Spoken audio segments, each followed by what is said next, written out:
আকৌ আহিলে ফাগুন হৰাপাতত ফাগুনৰ বতৰা সেউজ প্ৰকৃতিৰ ৰং সলাই ফাগুন নামিছে ধৰাৰ বুকুলৈ প্ৰকৃতিৰ শীতল কুঁৱলীৰ ডাঠ আৱৰণৰ ঠাই লৈছে ধূলিৰ কণাবোৰে নিয়ৰ ধৰি ৰখা সেউজীয়া পাতবোৰেও পাতিছে তলসৰা পাতৰ দলিচা ফাগুনে নষ্টালজিক কৰি তোলে সকল শুকান পাতত ফাগুনে কঢ়িয়াই ফুৰে প্ৰেমিকাৰ বতৰা এয়াই যেন ফাগুন এয়াই প্ৰেমিক ফাগুন ফাগুনে লঠঙা কৰা বিশালকায় বৃক্ষৰ মাজে মাজে তলসৰা পাত পলাশ শিমলু মদাৰেৰে ৰঙীন হৈ পৰিছে দলগাঁৱৰ 15 নং ৰাষ্ট্ৰীয় ঘাইপথৰ গছবোৰত ৰমক জমককৈ ফুলিছে শিমলু ফুল ফাগুনৰ ৰংবোৰত ৰঙীন হৈ পৰে প্ৰতিজন লোক আকৌ আহিলে ফাগুনৰ বুকুচাতে আকৌ আহে আমাৰ হেঁপাহৰ বহাগ মদাৰ পলাশ শিমলুৰে ৰঙীন হৈ পৰা এই ফাগুনে আকৌ লৈ আহে হেঁপাহৰ বহাগৰ আগলি পুতৰাও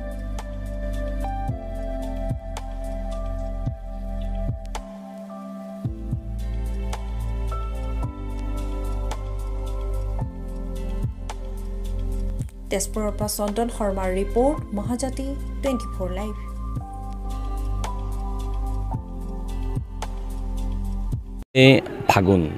ফাগুন মানে কবিতা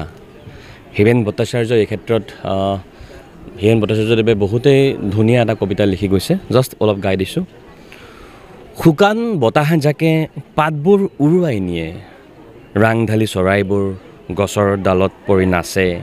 আৰু জুনুকাৰ জুনজুননিত সাৰ পাই কুহি পাতে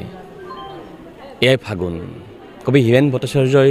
ধুনীয়াকৈ লিখি গৈছে যে ফাগুনে কেনেকৈ উন্মাদনা আনে ফাগুনে কেনেকৈ প্ৰকৃতিক এক নতুন ৰূপ দিয়ে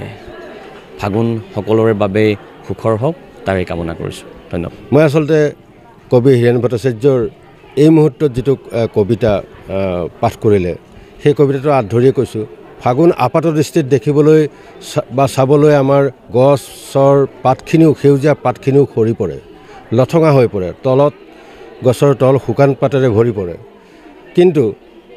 তাৰ পিছতে যে বসন্ত আহিলে কুঁহিপাত মেলিব সেই কথাটো যেতিয়া অনুভৱ কৰা যায় সেয়ে আচলতে আমাক নতুন পুলকতা আনি দিয়ে এয়াই ফাগুন এই নতুন বা আমাৰ যিটো আমাৰ জনজীৱনত বা আমাৰ প্ৰাণত যিটো কুঁহিপাতৰ যিটো মনোভাৱ সেই সঞ্চাৰ সেই ভাৱ জগাই তোলাৰ কাৰণে ফাগুন সঁচাকৈ মোৰ প্ৰিয় ঋতু